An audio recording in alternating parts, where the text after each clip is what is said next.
Bonjour Jérémy, pourrais-tu faire une présentation de toi? Bonjour, je m'appelle Jérémy, j'ai 25 ans, je suis standardiste de profession et je vis en région parisienne. Tu as adhéré en 2008 au Front National. Quelles en ont été les raisons? Les raisons, c'est la défense de la France, des valeurs traditionnelles, de la famille, de la France catholique, même si on est obligé de reconnaître qu'aujourd'hui la France est laïque, mais il ne faut pas oublier nos racines. Que penses-tu de la nouvelle dimension du programme économique du FN? C'est une dimension qui défend les intérêts des Français et qui est assez anticapitaliste et qui, contrairement à la gauche, ne nourrit pas le capitalisme. Parce que l'extrême gauche, par exemple, a décidé de nourrir le capitalisme et nous on le combat. Quand tu parles de capitalisme, en fait, tu veux parler d'ultralibéralisme. Oui, l'ultralibéralisme, les grandes entreprises du CAC 40 qui ne pensent qu'à faire du profit et qui ne pensent pas à l'être humain, qui délocalisent pour payer moins cher la production et qui du coup en France créent du chômage. Quelle était ta motivation ou tes motivations pour te rendre à la manif pour tous? Déjà, la défense du mariage en tant que tel, c'est une institution, c'est aussi une question de religion puisque je suis catholique.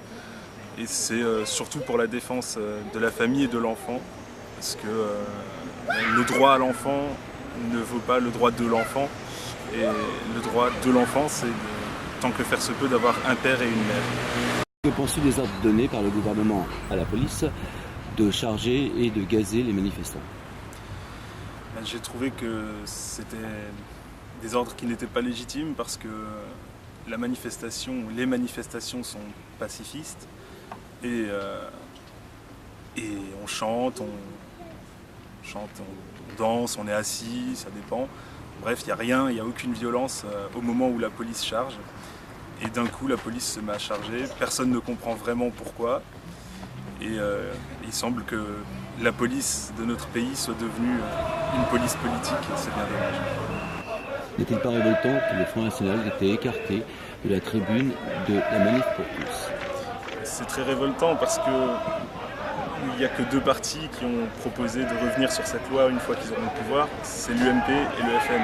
À la différence près, c'est que l'UMP, il y a une quinzaine d'années, à l'époque du vote sur le PAX, ils avaient dit mais le jour où on reviendra au pouvoir, on reviendra sur le PAX. Ils ont eu 10 ans le pouvoir, sans concession, et ils n'en ont rien fait.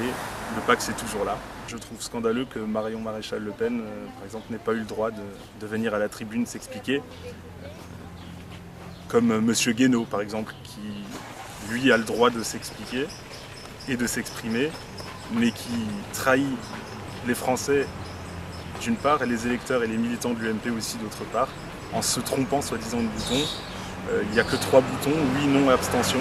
Même moi qui suis aveugle, je peux vous affirmer que si on me montre ces 3 boutons, je ne me trompe pas. D'après toi, qu'y aura-t-il après la demande du mariage homosexuel? Mais il y aura un tas d'autres revendications, c'est évident. Il y aura le mariage polygame, puisque tout le monde le sait, il est pratiqué dans certaines coutumes. Il y aura aussi la revendication des pédophiles, qui auront comme argument le même que celui utilisé par le lobby LGBT, qui nous dira mais pourquoi on ne peut pas se marier alors qu'on s'aime? Et comment les gens qui ont accepté et qui ont voté la loi sur le mariage homosexuel pourront contrer cet argument alors qu'ils n'ont pas su, pas pu ou pas voulu contrer celui des homosexuels. Jérémy, je te remercie. Je t'en prie.